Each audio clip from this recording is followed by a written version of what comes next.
Hey everyone, it's Quincy here, and I know it's been a while since I've uploaded a full-length video, but trust me, it's been for good reason. Training for my commercial pilot certificate has been absolutely consuming, but as of December 7th, 2024, I can officially say I am a commercial pilot. To all those interested in aviation and for those wanting to become pilots, I want to share my journey from student pilot to commercial pilot, and I'm excited to share the ups and downs and everything in between that led me to this incredible milestone. But before that, if you could help me get to 500 subscribers by hitting the subscribe button and also commenting where you are in your aviation journey or leaving questions for me, I'd really appreciate it. So here's my journey. When I was a little kid, I remember this moment vividly. My mom and I, we were going somewhere. I don't exactly remember where we were going, but a plane flew overhead. It was loud, it was beautiful, and for some reason, extremely mesmerizing.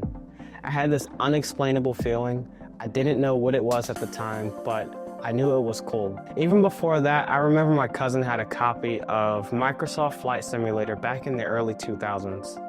I spent hours tinkering with the buttons, trying to figure out how to start the plane, and then eventually I got it flying. Obviously, I had no idea what I was doing at that time, but I knew it was pure magic at that time. Growing up, though my main passion was music, I was heavily into playing drums, and I still am today.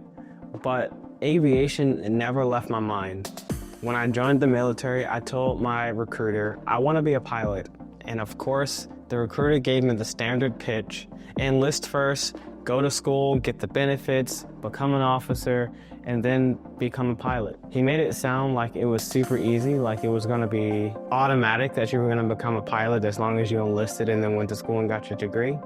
Spoiler alert, it's not that easy. Anyway, I started my military career as a crew chief on MC-130Js in Japan. Maintaining these incredible aircraft ignited my drive to want to fly even more. Seeing the pilots come out and pre-flight the plane, start the engines, and taxi out to the runway always inspired my drive to become a pilot. Even though I couldn't really afford flight lessons at the time because most of my money when I lived in Japan, it went to food, I never lost the dream. As a flying crew chief, I often traveled on missions, and one day we were on a mission. We were flying from Japan to another location, and we were over the water, and the pilots let me sit in the left seat and fly. There was an instructor pilot in the right seat, so it wasn't anything risky, but that moment, it really cemented that dream. It cemented my passion. It was like, that's when I felt like I needed to be a pilot. So after living in Japan, I was stationed in Arkansas, and this is when I decided it was time for me to start my pilot journey. After a long, convincing conversation with my mother, she offered to pay for my private pilot's license so I didn't have to take out a loan and then incur any more debt than I already had at the time. I started my training in February 2019, and although I started then, it took me around 2 years to get my private pilot's license because life just kept lifing, or life just kept happening between military flying, work, and everything else. One of the biggest challenges during my training for my private pilot certificate was consistency. I wasn't studying enough, and ground knowledge like weather interpretation, it just wasn't clicking in my mind. And if you don't know anything about weather, if you don't thoroughly understand the hazards that come with weather, you could potentially put yourself in a situation while flying that can honestly turn fatal, and unfortunately it has for a lot of other pilots. But after I got the weather down and I was getting the ground knowledge down and I proved to my instructor that I eventually knew what I was doing, I was finally able to solo, and before I knew it, I was closing in on my license. My instructor asked me if I'd stop after getting my private pilot's license. And at the time, I said yes, because I was sure the military pilot route would work out. He just smiled at me. He said, okay, you're going to want to keep going. You're not going to want to stop. And I'll be honest, I got my private pilot license in January of 2021. And a week after getting my license, I was itching to fly again. And then I started planning on how to get my instrument training done and paid for. After a bit of research, I learned that I could use my GI Bill to fund my instrument training. And after finishing my private pilot training, I had around 2.5 months to get this instrument training done.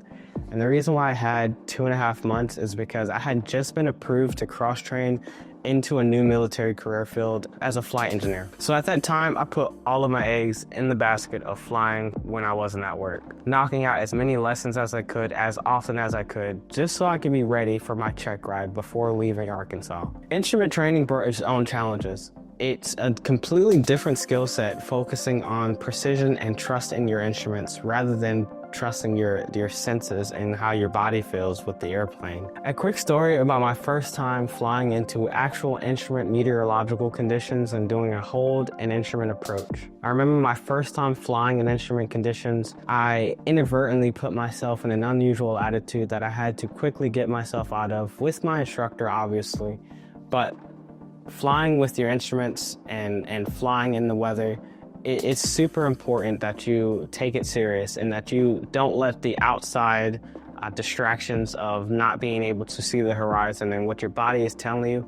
It's super important to trust your instruments. So if you're a private pilot and you haven't really gone through your instrument training yet, I would implore you to really take a second and really think about what it is that you're doing, because just flying in general is inherently dangerous, but flying in the weather can be that more dangerous. And you don't want to end up on a channel like Pilot Debrief, where you make a mistake and you fly into weather, or you just don't make the appropriate decisions and you get yourself in an accident where you potentially may not walk out of. But I'll get off my soapbox for now. I'll just continue with my journey through my commercial rating. During my whole time as a flight engineer, I didn't really touch the controls of a general aviation airplane for about 2 years.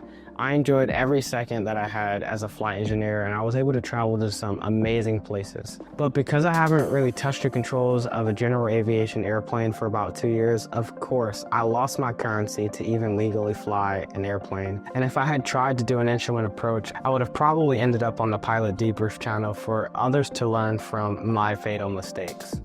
So after several years of being a flight engineer, I pursued a commission to become an officer. Now, when I got selected, I didn't get my top choice, but commissioning and then going into the career field I'm in has afforded me the opportunity to learn a different scope of aviation that I can use when I do eventually get the opportunity to fly a manned aircraft in the military. To increase my aviation experience and knowledge, it only made sense to go after my commercial rating. So the commercial pilot certificate is probably one of the most expensive certificates to get. Unfortunately, most pilots end up in hundreds of thousands of dollars in debt due to flight training, but I can say that I was blessed to have the benefits I have to have my flight training essentially covered. Now, my commercial training was intense because I had to balance work, family, and flying, and that meant that I had to be extremely disciplined. But every challenge made the success that much more sweeter. I will admit that I went through a 141 program, and these programs are good because they're structured. But in my syllabus, once all my cross-country flights were done, it was just maneuvers that I needed to do. And I actually started to lose my desire to fly because all of my flights were local flights, just doing maneuvers. I would say the highlight of my commercial training was being approved to fly cross-country with an instructor to EAA AirVenture in Oshkosh, Wisconsin, and then back. That was a true cross-country where the sights were unbelievable, and this is where I can say I truly fell in love with general aviation. We dodged thunderstorms, I got about 10 hours of actual IMC, and then being able to fly one of the most amazing arrivals that you could flying into Oshkosh, it was absolutely amazing. But moving along, like I said at the beginning of this video, December 7th, 2024, I officially became a commercial pilot. Now that I'm done with that rating, reflecting and looking back, I truly believe the main points of emphasis that needed to be learned and consumed were the legalities of what a commercial pilot can do for compensation and what they can't do. So this was my journey. In a few weeks, I'll start on my flight instructor rating and my multi-engine commercial add-on. I truly want to gather content from that training, but depending on the school's policies, I may or may not be able to record my actual lessons. Additionally, when my flight instructor rating is complete, I will be doing this series for Private Pilot Ground School where I'll give you free ground to prepare you for your private pilot written exam. So stay tuned on the completion of my CFI journey. But to anyone out there with a dream of flying, I want you to know that it's possible. The path isn't easy, but it's definitely worth it. Keep pushing forward, and one day you'll be looking back at your journey and you'll see everything that you've accomplished. So if you've made it all the way to the end, I truly, genuinely want to say thanks for watching. And if you've enjoyed this video, don't forget to like, comment, and subscribe, and I'll see you in the next one. Until then, keep chasing those skies. See ya.